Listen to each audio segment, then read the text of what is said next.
Good morning, Mike. Can you hear us? I can hear you. Can you hear me? Yep, good. Thank you. I'm going to mute us until we're ready to start. Sounds good.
Hey, Mike, can you hear me? I can hear you. Mike, we're just a couple of minutes out from getting started, so just hang loose and we'll get going. Sounds As soon good. as you're done, we've got MEC. They're going to talk through the Robin Award and then show a website that'll be launched for customer service issues. Feel free to hang on and just listen if you're curious, but if you need to scoot, don't worry about it. Sounds good. Okay.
Good morning, everyone, and welcome to the County of Berrien.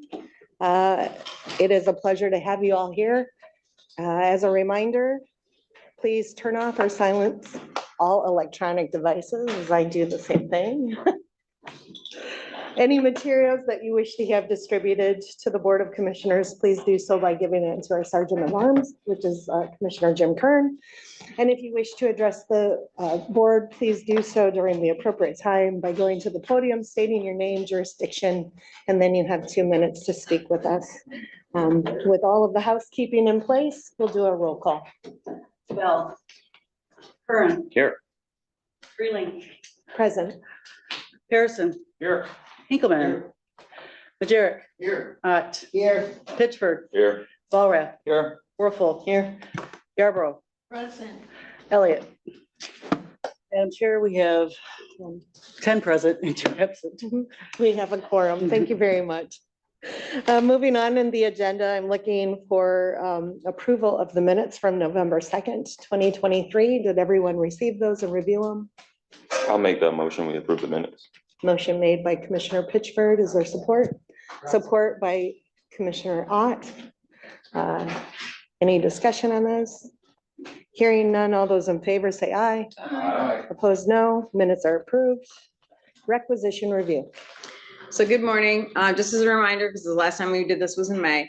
Today, there's going to be a bid opening for the fuel supply for 6 months for the road department.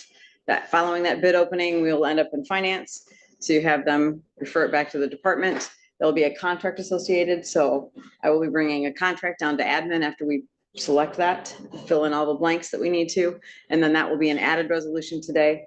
But with that, does anybody have any questions about any of the other recs that were on the rec list? Yes, Commissioner Kern. There were a few. That you had 177,000. And you said. And then you said 173 was liquidated, so that you're adding to that. Is that because that line item was coming, was almost spent? And that's why you had to put money back into it, because we're getting towards the end of the year? Correct. Okay, thank you. Yep. That's what I thought. Are there any other questions Great. Thank regarding you. the requisition? All right, hearing none, that'll be coming around for us to sign, and then it will be considered at the 10:30 meeting. So with that, we move on to our presentations, and we have Mike Crombie here from Midwest Strategy to give us a legislative update. Members of the board, Mike's going to talk with you. Just a quick update on essentially the closeout of the legislative session. To you all, just as a reminder, turn your mics on so Mike can hear you for any questions. Once we get through Mike's update, we'll then move into an update from Midwest Energy and Communications. So we've got a lot to get through. I'm going to slide to the back. I am too, so if you need questions, I'll just be back there. Mike, are you ready? I am all set. I did send something in writing yesterday. I don't know if that got disseminated or not. Yeah, the email was shared with the board. Okay, it's outdated because I sent it yesterday afternoon and the legislature was in until the early hours this morning. So some of the timing stuff is a little outdated, but wanted to at least put something in writing. So I'll cover some of these items sort of high level and then answer any questions folks have. I'll start with just session calendar and statewide impact from some elections yesterday or Tuesday. So the House split from a partisan breakdown was 56 or is 56-54 in favor of the Democrats. 2 state representatives, both Democrats, won their elections for local mayor on Tuesday night. And they are expected to resign their positions as state representative, be sworn in as mayor sometime between Friday and Tuesday as those results are finalized in those local elections. That will bring the breakdown, partisan breakdown in the House to 54-54. Which potentially creates a stalemate on voting on items in the House, as you'll need 55 votes to pass anything off the House floor until they can run special elections to fill those vacancies. So Kevin Coleman is from Westland. Lori Stone will be the mayor of Warren. Both of those legislative seats are very heavy, lean Democratic seats. So it's expected that the Democrats, once those special elections take place, will be filled by Democrats. But they'll still have to run a primary election and a general election. Some of the timeline is a little hazy at the moment on when those elections might be called, but I think the sort of leading theory is that during the primary,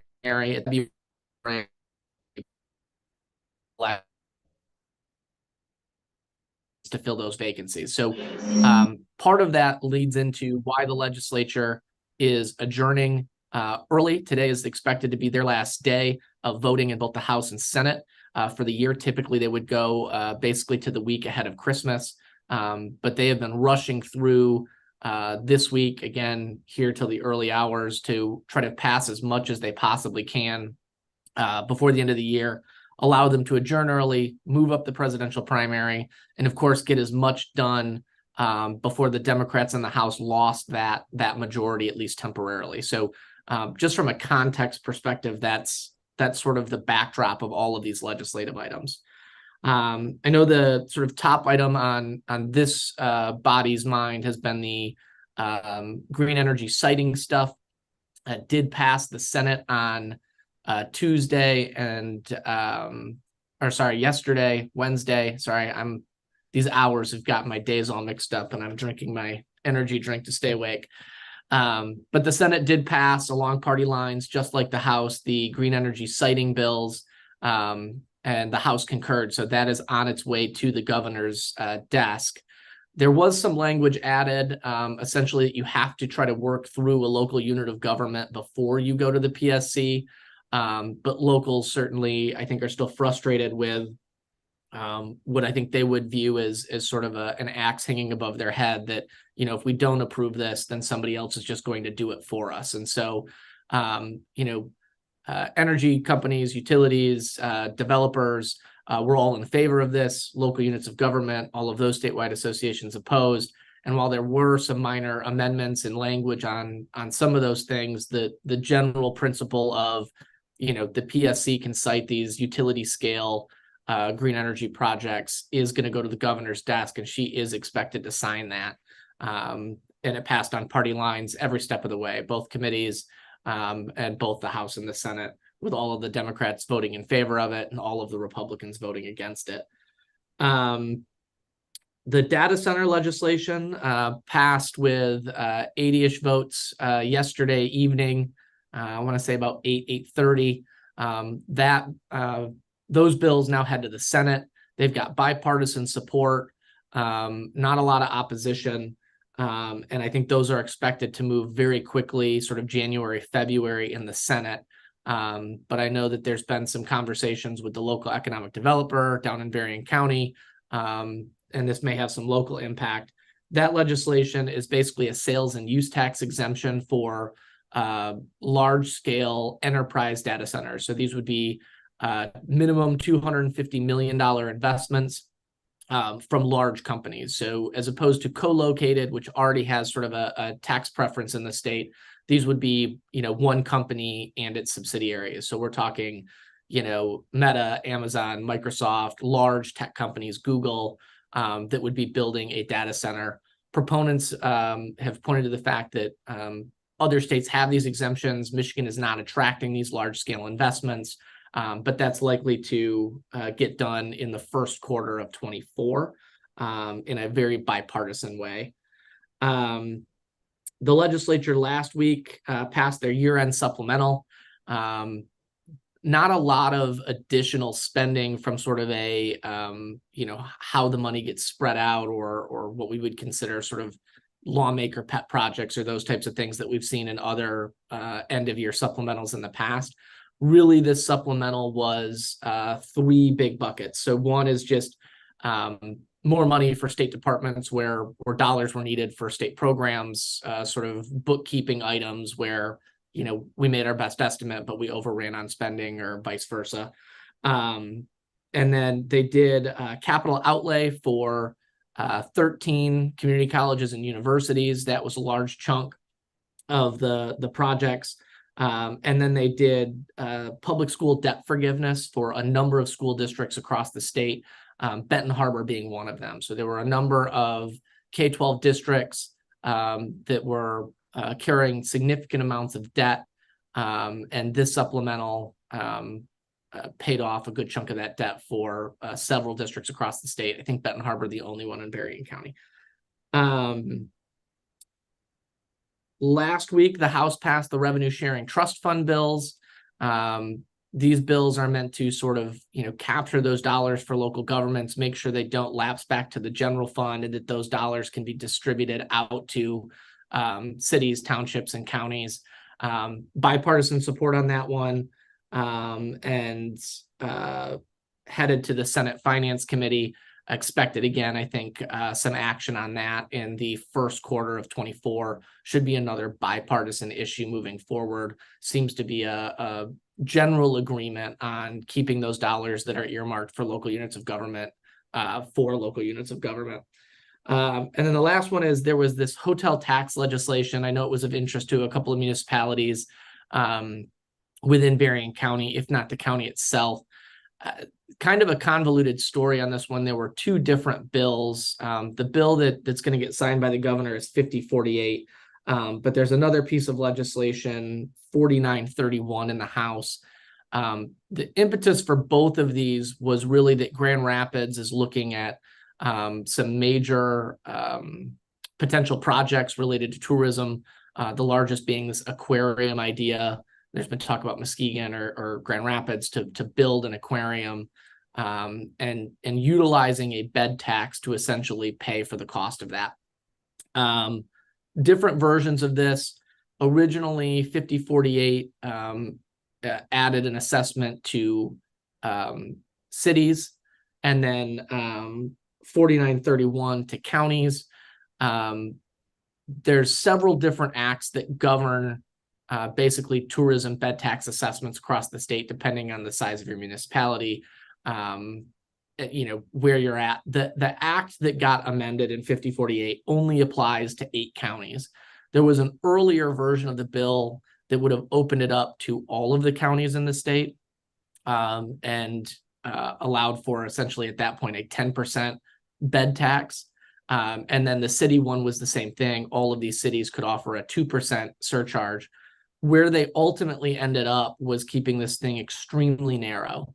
And so they went from a 5% bed tax to up to an 8% bed tax after a vote of the counties, but kept it only with the 8 counties that were impacted, and then allowed a 2% surcharge for municipalities, but only those that reside in Kent County.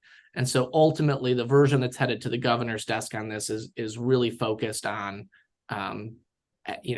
funding that aquarium project in West Michigan.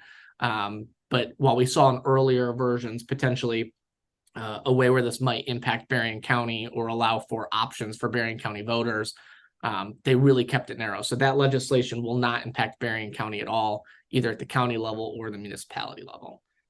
I think that is all I have on my end, but are there questions I can answer for any of the commissioners? Good morning, Mike. Commissioner Pitchford. Could you just speak to the financial disclosure debate that happened last night, what the leadership-backed bills were, what ended up passing, and then where our local representatives ended up on that issue? Yeah. So they did get a deal last night on financial disclosure. Ultimately, let me see if I can pull up the actual vote, but they did get good crossover on this thing, or enough Republicans to cross over and vote on this financial disclosure. There's been sort of a lot of moving pieces on this. So from a background perspective, Prop 1 requires that the legislature put in place some sort of financial disclosure for lawmakers. It was more vague on what should be included in that. And there was some fighting, for example, over whether or not, a spouse would have to be included in that disclosure.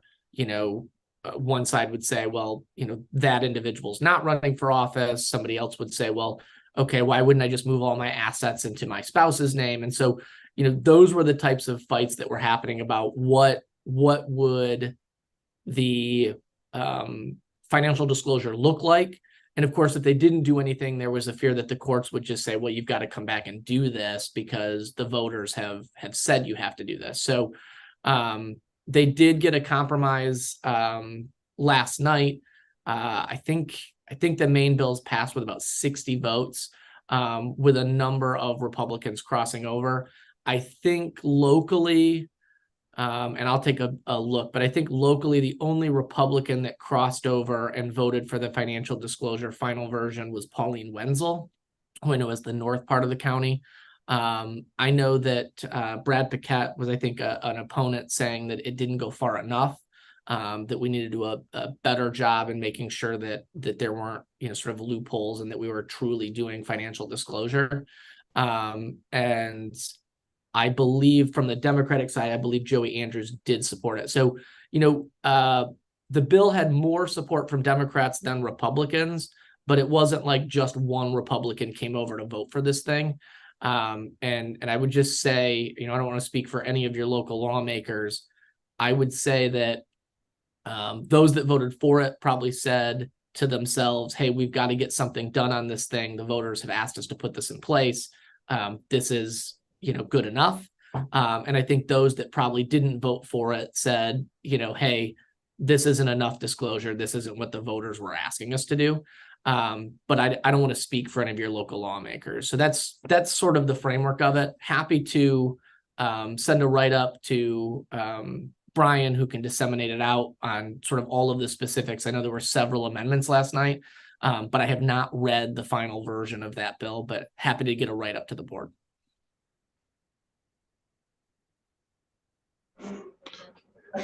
Members of the board, any further questions for Mike?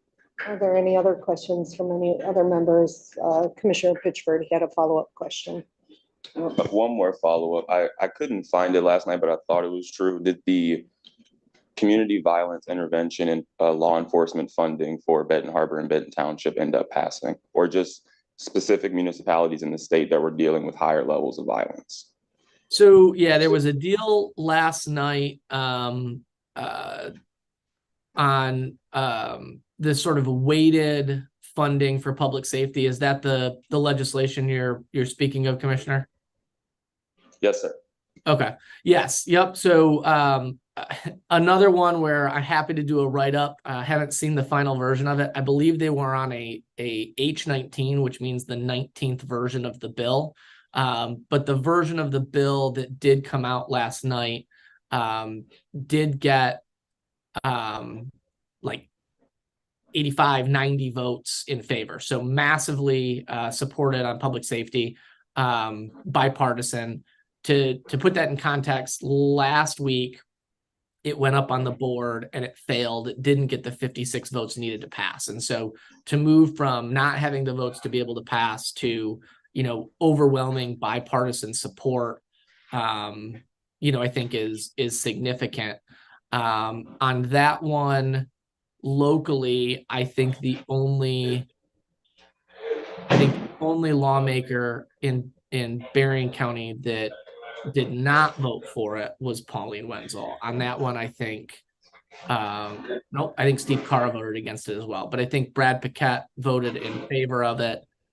Joey Andrews voted in favor of it, with Pauline and Steve Carr voting no. So happy to get you right up on the final version of it. But essentially what it does is it takes a portion of the sales tax. It creates this, fund that will put money specifically towards public safety.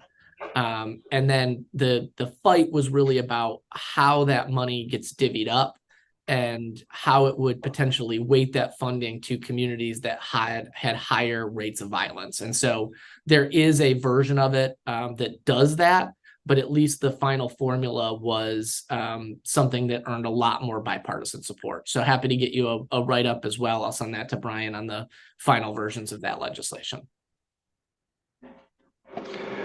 Members of the board, don't want to rush anyone, but we do have a follow-up presentation from MEC. Are there any other questions, comments for Mike, or we'll send him on his way with his energy drink to go get more work done? Mike, it'd be great if, while MEC presents, that if you could do some calisthenics in the background, just showing off that energy. There we go. Thank you, Mike, for your update. Thank you. Madam Chair, are you ready to move to MEC? Yes, I would appreciate that. All right, members of the board, we've got some folks here from Midwest Energy and Communications. As noted at last week's meeting, MEC has finalized their grant with the state of Michigan for the rollout of the Robin funds. The team today from MEC is going to talk with you about what that project looks like and specifically show you how the public can get more information. MEC is prepared to show off a website that will help direct residents across Marion County to their website. They can get information on how to sign up, what rates will be, and how soon service are coming. Ladies, are you ready to get started? We are. Can you hear us? Absolutely. Go ahead. Good morning, and thank you for having us. My name is Candy Reed. I'm the Vice President of Marketing and Customer Solutions here at Midwest Energy and Communications. To my left is Amy Pale. She's our Director of Corporate Communications. And to my right is Jennifer Gillum. She is our Business Development Specialist, and she works with most of the counties and townships on these projects. So if you have not met her or seen her, you will throughout this project. So Brian was kind enough to send over some questions for us, and if it's okay, I will share my screen.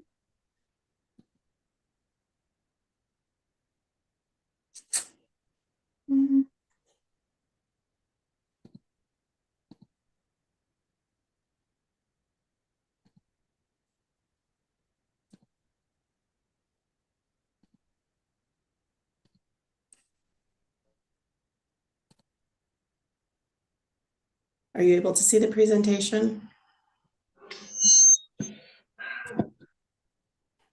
We're actually looking at an email. I think you got the wrong screen showing.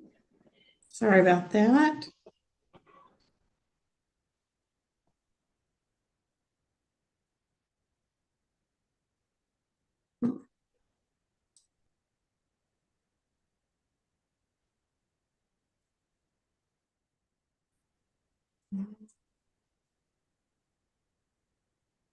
There we go. There we go. All right, that's perfect. Please proceed. Great. Thank you. Okay, so I've just got 4 questions and we'll go over those and then we can get into the website just a little bit. So when is construction going to start? Where is it going to start? How does someone sign up, and the cost for service? So I can forward this to you when we're done, but here is a timeline of each of the areas, the number of miles that will be built, and the construction date for each of those areas. So we will start in Brandywine. I believe we've already started that walkout there. And then move through each of the different areas, and it looks like we will end up in Eau Claire. We're just looking at the front page of the MEC Marion County slide deck. That's all that's up on the display right now. Okay, I'm not going to do presentation mode because for some reason it's not coming through. Are you seeing the timeline now? Yeah, that's perfect. Thank you. Sorry, I'm not sure why the presentation mode was not giving you everything. Is that big enough for you to see there? Absolutely. Please proceed. Okay. So again, I apologize. There's the timeline. We'll start in Galene, Brandywine, you'll see there. Bertrand. So you can see the construction date there to the right and the zones. That's kind of what we call each of the areas. And that will make more sense once we get into the website. You can see we've already started in Brandywine. No, I apologize for that. There's no status there. I will have to get that updated, but I can send this timeline over to you. That will give you the construction date for each of those areas. Absolutely. If you email it over today, I'll share it with the full board. Okay, perfect. Signing up for service is relatively easy. You can go to our website, which is that top link. There's an icon that has the internet and then something that says check address eligibility. So you're just going to click on that. They're going to put their address in.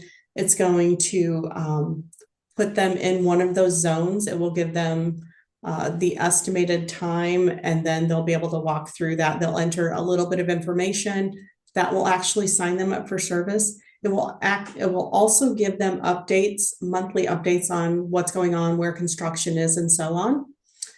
And then if they have more, if they want more information, there's a special page that Amy's team has built on fiber internet construction, what that means, what the terms are. What we found over the years of building our service territory is education was really important to them. And it just made things go smoother and cause less questions if we're able to provide that up front. Installation cost for everyone is $100. I'm going to go ahead and click through this just quickly for you. Hopefully you'll be able to see it.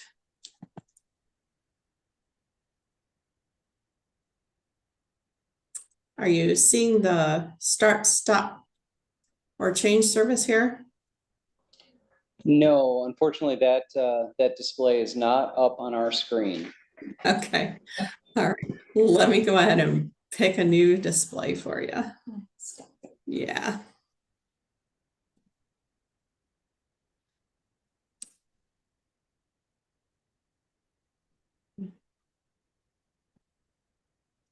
Okay. Can you see that now?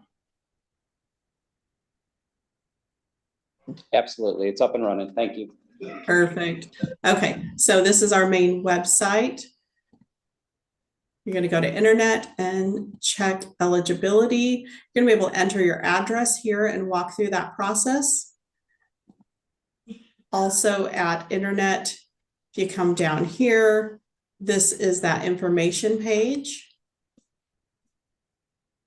that will walk you through everything about Robin, RDOF, the project, and again, allow you to check your address eligibility, what the fee is for, and just some of the key terms that makes it a little bit easier for them to understand what we're talking about.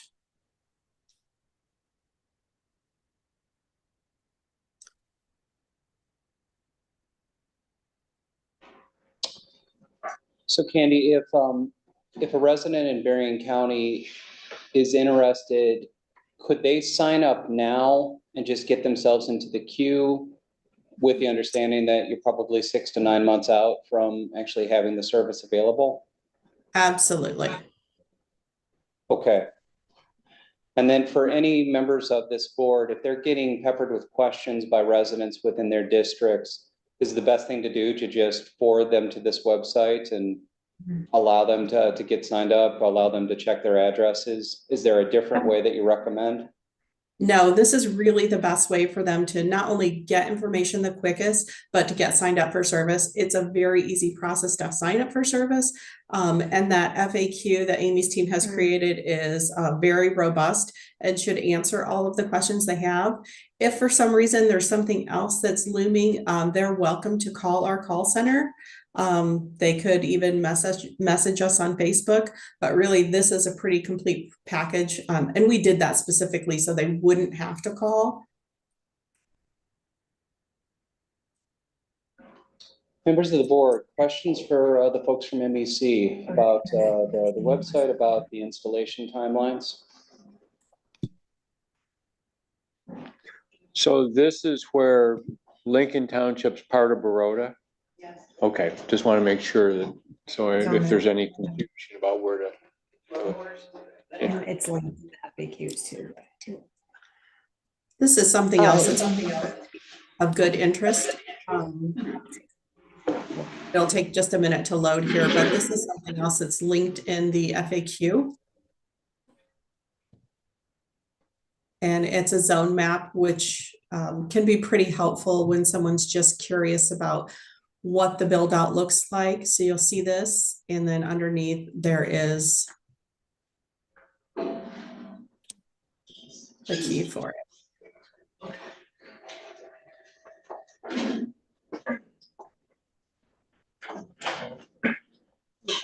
I have a couple of questions in here in the boardroom. Thank you for your presentation this morning. Commissioner Yarbrough. Yes, I would like to know, did you say that you've notified residents, some residents about this? We will notify everyone. We will have marketing that goes out to all of the addresses in the zones. Yeah. Yeah, we just got the last of the maps loaded this week. So in the next couple of weeks, we'll do a mailing to all of the Robin addresses in all of the counties, and it will tell them that we're coming, and it will let them know where they can go to get more information.